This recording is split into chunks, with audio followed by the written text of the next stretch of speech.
Good morning. সকালবেলা ঘুম থেকে উঠে বাসি কাজকর্ম সেরে ড্রেসপত্র চেঞ্জ করে একদম চলে এসেছি রান্নাঘরে, কারণ কাল রাতে আমি যে দই বসিয়েছিলাম সেটার কনসিস্টেন্সিটা কেমন হয়েছে সেটা তোমাদেরকে দেখানোর জন্য। তো খুব ভালোভাবে দইটা সেট হয়ে গেছে, সুন্দর বসেছে। আমার তো দেখে ভীষণ আনন্দ লাগছে। আর কালারটা দেখেছো কি অমায়িক এসছে। খেতে কেমন হয় সেটা তো ওরা খেয়ে বলবে, মানে আমার কর্তামশাই আর আমার তোজসোনা, ওরা খেয়ে বলবে। বাট কী করে বানিয়েছি, কীভাবে বানিয়েছি, যদি তোমরা দেখতে চাও তাহলে আমি একটা রেসিপি তোমাদের সঙ্গে শেয়ার করব। তো চলো বন্ধুরা, এবারে আমি এপাশের ওভেনে ঝটপট চা বসিয়ে দিই, কারণ আমার তোজোর বাবা সে কখন থেকে চা চা করে চিল্লাচ্ছে। তো তার জন্য আমি এখানে দুধ নিয়ে নিলাম, আমাদের বাড়ির যে খাঁটি গরুর দুধ সেটাই। তো তারপর দেখো বন্ধুরা, এখানে প্যাকেটে কি চলে এসছে বলো তো। এটা হচ্ছে পরোটা, ছেঁড়া পরোটা বা পেটাই পরোটা যাই বলো না কেন ওটা। আর এটা হচ্ছে পাকা কলা। তো সকালে তোমাদের দাদাভাই বললো যে আজকে রান্নাবান্না কিছু করতে হবে না, সকালে আমি খাবার নিয়ে আসবো। তো সেই জন্য কলা নিয়ে এসেছে। আর এই কলাটা তোজবাবুও খেতে ভালোবাসে আর তোমাদের দাদাভাইও। আমারও খুব একটা খারাপ লাগে এমনটা নয়, মানে অত ভালোবাসি না, খাই। আর এই যে বন্ধুরা দেখো, এই হচ্ছে পরোটা আর ওই হচ্ছে তরকারি, দুরকম তরকারি নিয়ে এসেছে, ঘুগনি আর আলুর দম, মানে দুটোই নিয়ে এসেছে। তবে সবথেকে বেশি ভালো ছিল আলুর দমটা, দারুণ ধনেপাতার একটা ফ্লেভার ছিল। সব মিশিয়ে আলুর তরকারিটাই বেশি ভালো লাগলো আমার। তো চলো এদিকে আমি পরোটাটা রাখি আর চাটাও ওকে আমি দিয়ে আসি। তো চা দিয়ে দিয়েছি। আর তোমরা তো জানোই এখন একদমই চিনি খান না বাবু, শুধুমাত্র এলাচ দারচিনি, দারচিনি নয়, এলাচ লবঙ্গ আর গোলমরিচ দিয়ে কিন্তু, আর সাথে আদা তো আছেই, ওটা দিয়ে আমি ওকে চাটা করে দেব। আর এই যে তরকারিটা ঢেলে নিয়েছি, আর এখানে কলাও নিয়ে নিয়েছি দুজনের জন্য দুটো। আর এবার চাটা ছেঁকে নেব। তার আগে তোমাদের বলি যে ঘুগনি আর আলুর তরকারি দুটোই কিন্তু আমি একই সাথে একই প্লেটে ঢেলে নিয়েছি, আলাদা করে যে তোমাদের দেখাবো সেটা আর হয়ে ওঠেনি। তো চলো আবার তোমাদের সঙ্গে পরে কথা বলছি।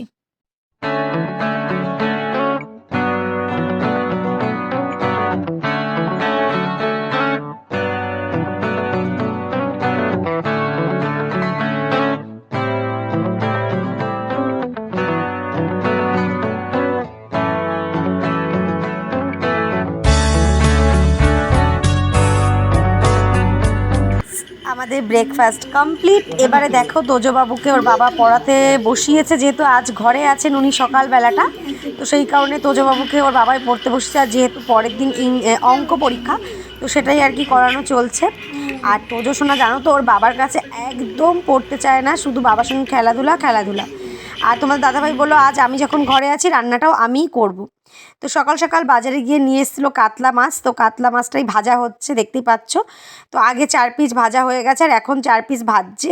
আর এই কাতলা মাছ ভাজা দিয়ে আর সাথে একটু গরম তেল দিয়ে ভাত মেখে খেতে কিন্তু আমার ভীষণ ভালো লাগে। কিন্তু আমার ছেলেটা এমন হয়েছে একদম মাছ ভাজা খেতে চায় না। আর কি করতে জানো, চালতা দিয়ে টক ডাল বানাচ্ছে। তো টক ডালটা হয়ে গেছে, এবারে শুকনো লঙ্কা আর সর্ষেটা ফোড়ন দেবে। তো সেটাই আর কি ভাজাভুজি চলছে। আর আমি তোমাদের সঙ্গে একটু ছোট্টো ছোট্টো ক্লিপ শেয়ার করছি, কারণ আমিও স্নান করে এখানে দাঁড়িয়ে আছি, এরপরে পুজো দিতে যাব। তো ব্যাস ডালটা সোমবার পড়ে গেল। আর এই সময় যে একটা দারুণ স্মেল বেরোয় না, আর টক ডাল, স্পেশালি টক ডালের ভীষণ ভালো লাগে। কার কার ভালো লাগে আমাকে জানিও কিন্তু। আর আজ আমাদের বাড়িতে চলে এসছে একটা স্পেশাল গেস্ট, আর সেটা হলো আমার মা, মানে তোজবাবুর দিয়া। তো মা এই জাস্ট এসছে, এখনও দেখতে পাচ্ছ কাপড়ও চেঞ্জ করেনি। তো ওর জন্য পুজোয় জামা নিয়ে এসছে, তো সেটাই পরানোর চেষ্টা চলছিল। বাট জামাটা ওর একটু টাইট টাইট হয়ে গেছে, আমি তাই মাকে বললাম এটা এক্সচেঞ্জ করে এনো, আর এর থেকে এক সাইজ মতো বড় এনো। ওর তো জামাটা খুব পছন্দ হয়েছে, তার ওপর ফুল হাতা। বলছে মা আমার খুব পছন্দ হয়েছে জামাটা, আর মা ওকে পরিয়ে দিচ্ছে। আর দেখেছো কীরকম দুষ্টুমি করছে।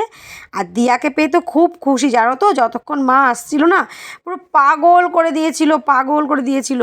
তো জানো তো বন্ধুরা, স্নান করে দিয়েছি, তারপর বিরক্ত হয়ে যাচ্ছে কখন দিয়ে আসবে, কখন দিয়ে আসবে। আর তোমাদের দাদাভাই একটু মজা করে বলেছে কি দিয়া আসবে না, চলে গেছে বাড়ি। তাই আমার বাবাকে ফোন করেছে বাড়িতে যে দাদাই দিয়া কি চলে গেছে তোমাদের বাড়িতে। তো যথারীতি বাবা বলেছে না, তখন তো বেশ তার মধ্যে বলতে বলতেই মা চলে এসছে। আর তোজবাবুর আনন্দটা কে দেখে, আগেই সাথে সাথে খাবারটা কেড়ে নিয়ে গপ গপ করে খেয়ে নিল। এরপর জামাটা পরে একটু আয়নার সামনে দেখছে কেমন লাগে। তো একটু ভুঁড়ির ওখানে টাইট টাইট হয়ে গেছে দেখে মাকে বললাম যে কি, যে এর থেকে এক সাইজ বড় নিয়ে এসো। আর কি রান্না করলো তোমাদের দাদাভাই চলো সেটা দেখাই।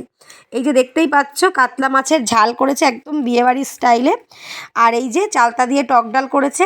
আর চলো তোমাদেরকে এবার নিয়ে যাই রান্নাঘরে, কারণ আর এখন আমি পাঁপড় ভাজবো। তো আজকের এই সিম্পল মেনু, টক ডাল, পাঁপড় ভাজা আর মাছের ঝাল। আর এখানে ভাতটাও হয়ে গেছে, আর কড়াইটা বসিয়ে দিয়েছি পাঁপড় ভাজার জন্য। আমাদের ডালের সাথে আলু ভাজার থেকেও আমরা পাঁপড় ভাজাটাই বেশি ভালোবাসি, তো সেই কারণে এখন আমি পাঁপড় ভাজবো। আর এই যে পাঁপড় দেখতেই পাচ্ছ, গোল গোল লাভ পাঁপড়, আর তেলটাও রেখে দিলাম। তো চলো এবারে যাই, খাওয়া দাওয়া করে আবার পরে কথা বলছি। আবার গুড ইভিনিং বন্ধুরা, এখন কটা বাজে জানো? সন্ধ্যা 5:30। আর এখন আমরা একটু যাব ঘুরু ঘুরু করতে। তাই মা তোজবাবুকে রেডি করিয়ে দিচ্ছে, আর ও তো দিয়াকে খুব খুব ভালোবাসে, মানে আমার থেকেও বেশি। মা আসলে ও মোটামুটি মার কাছে খাবে, মার কাছে শোবে, মার কাছে সব কিছু করবে। তো এই হচ্ছে ওর একটা আনন্দ। তো মা ওকে জামা কাপড় পরিয়ে দিচ্ছে, আর ও সে ঘুমের থেকে টেনে তোলা হয়েছে, তো তাই ভীষণ ঘুমের ঝুলটা যে বদমাইশি করছে। আর এদিকে আমিও রেডি হয়ে নিয়েছি। তো চলো এখন আমরা বেরোবো। আর ওই যে পেছনে মাও রেডি একদম, শুধু জাস্ট মাটা মানে চুলটা চিরুনি করবে, ব্যাস আমরা বেরিয়ে যাব।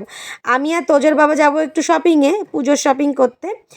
আর মা তোজবাবু যাবে আমাদের সঙ্গে একটু ঘুরতে, তারপর খাবার দাবার কিনে নিয়ে ওদেরকে আমি বাড়ি পাঠিয়ে দেবো, কারণ কাল তোজোর পরীক্ষা। মা বাড়িতে এসে তোজোকে একটু অঙ্ক করাবে, কারণ ওই ভিড়ের মধ্যে জানোই তো পুজোর বাজার কেমন ভিড় হয়।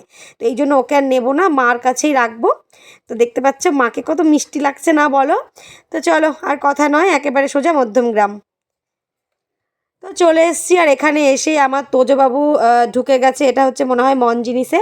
তো মন জিনিসে ঢুকে গেছে, ও এখান থেকে নেবে ডোনাট আর একটা পেস্ট্রি। তো তাই বাবার সঙ্গেই গেছে, গিয়ে কেনাকাটাগুলো করছে। আর তারপর একটা দুষ্টুমি দেখবে ওর, দাঁড়াও দেখাচ্ছি। ওখানে দাঁড়িয়ে আছিস, খুব ভালো কথা। তারপর ও যখন কেনাকাটাগুলো মানে হয়ে গেছে, তখন ওর কী করেছে, দরজার কাছে এসে দরজাটা খোলার চেষ্টা করেছে। আর যখনই দেখেছে এটা কাচের দরজা, খুব ভারী, খুলছে না, ব্যাস আবার ফিরে বাবার কাছে চলে গেছে। আর আমি বাইরে দাঁড়িয়ে দাঁড়িয়ে ওর এই দৃশ্যগুলো দেখছি, আমি আর মা, আর হাসছি, মানে এত হাসি পাচ্ছে ওকে দেখে, কি বলবো তোমাদের। এই যে এক্ষুনি আসবে দেখবা, এই যে আসছে আসছে আসছে। আর ওর হাতে কি বলো তো, ওইটা মা একটা রিংস কিনে দিয়েছে, সেইটা হাতে নিয়ে বসে আছে। এইবার গেটের কাছে আসবে, আর এই দরজাটাকে টেনে টেনে খোলার চেষ্টা করবে, কিন্তু পারবে না, আবার বাবার কাছে চলে যাবে। মানে এটা আমার হেব্বি হাস্যকর লেগেছে, মানে ওকে দেখেই আমার হাসি পাচ্ছিলো, এত চেষ্টা করলো, পারলো না। তারপর বাবাই মানে দরজাটা খুলে দিয়ে ওকে আর কি, দরজাটা খুলে নিয়ে ওকে নিয়ে বেরোলো। তো তারপরে প্যাকেটটা মার কাছে দিয়ে দিল, আর ও আর মা এবারে চলে আসবে বাড়িতে। আর আমি আর তোজোর বাবা যাব একটু বাচ্চাগুলোর জন্য কেনাকাটা করতে। আমার সেদিন কী হাসি পেয়েছিল, সে কি বলবো তোমাদের। তো চলো একটু দোকানে যাব, হালকা পাতলা ক্লিপ তোমাদের সঙ্গে শেয়ার করব, কারণ দোকানে গিয়ে ভিডিও করতে আমার ভীষণ লজ্জা করে, এখনও সেইভাবে মানে কি বলবো তোমাকে, পারি না তোমাদেরকে। তো যাই হোক, এখানে জামা কাপড়গুলো দেখাশোনা হচ্ছিলো, কোনটা নেব কোনটা নেব না। আর এই জামাটা তো আমার খুব পছন্দ হয়েছিল, খুব। তো ফাইনালি দোকানটা একটু চলো ঘুরিয়ে দেখাই। যে দেখতে পাচ্ছ দোকানের কালেকশানগুলো, মানে এটা আমাদের মধ্যমগ্রামের বেশ ভালোই একটা মানে বাচ্চাদের জামা কাপড়ের দোকান। তো সেটাই তোমাদের সঙ্গে একটু শেয়ার করছিলাম। আর সবথেকে বড় কথা হচ্ছে, যেহেতু এখনও পুরোপুরিভাবে মানে অত বেশি কেউ চেনে না, জানে না, অত ভালো একটা জায়গায় এখনও পৌঁছাতে পারিনি, সেই কারণে দোকানে গিয়ে যে ভিডিও করব, মানে সেইটা কথা বলতেই তো লজ্জা পাই বাইরে বেরোলে, আর ভিডিও শ্যুট করতে তো আমি আরোই লজ্জা পাই। তো দেখো জামাগুলো কত সুন্দর, আমার তো বেশ ভালো লেগেছে। এখানকার সবথেকে বড় কথা, কালেকশানগুলো খুবই ভালো, আর কাপড় কোয়ালিটিও ভীষণ ভালো। আমরা এর আগেও তো 2-3 বার নিয়েছি, খুব খুব ভালো লেগেছে। তাই বাচ্চাদের জামা কাপড় কিনতে হলে আমরা এখানেই আসি। এরা ফিক্সড রেট নেয় ঠিকই, কিন্তু কালেকশানগুলো ভালো দেয়, এই হচ্ছে কথা। তো তারপর দেখো চলে যাচ্ছি এখন বাড়িতে। আর যাওয়ার পথে আমরা নিয়ে নিয়েছি 2টো ফিশ ফ্রাই। আর আমার শুধু অটোতে বসে মনে হচ্ছে কখন বাড়ি যাবো, ফিশ ফ্রাইটা খাবো, ফিশ ফ্রাইটা খাবো, মানে এরকম হচ্ছে, যাকে বলে বাচ্চাদের মতো, মানে খাবার দেখলে আর লোভ সামলাতে পারি না, এতটাই মানে খাবার খেতে ভালোবাসি আর কি।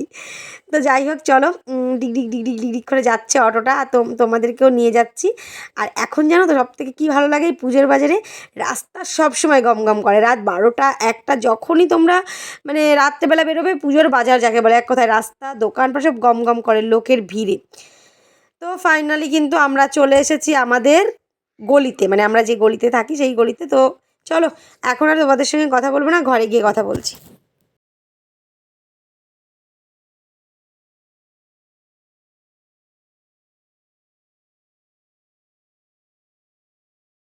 তো ঘরে এসে তো আমার মনটা ভীষণ খুশি হয়ে গেল, কারণ তোজো মার কাছে প্রায় 4 পাতা অঙ্ক করে নিয়েছে, কোনো দুষ্টুমি বদমাইশি করেনি। তো তারপরে দেখো এখানে যে বললাম ফিশ ফ্রাই নিয়ে এসেছি, আর সাথে স্যালাড, কাসুন্দি সমস্ত কিছু প্লেটে সাজিয়ে নিয়েছি। এবার জাস্ট খাওয়ার পালা। তো ভাবছি আজকের ভিডিওটা আর লং করবো না, তোমাদের একটু মাছ মানে ফিশ ফ্রাইটা একটু ভেঙে দেখাবো যে ভেতরে মাছের পরিমাণটা কেমন আছে, কারণ এই দোকান থেকে আজকে ফার্স্ট টাইমই আমি কিনছি। তো খেতে খারাপ লাগেনি, আর খুব একটা যে ভালো লেগেছে সেটাও বলবো না। তো চলো এখানেই ভিডিওটা শেষ করছি। ভিডিওটা দেখার জন্য অসংখ্য অসংখ্য ধন্যবাদ।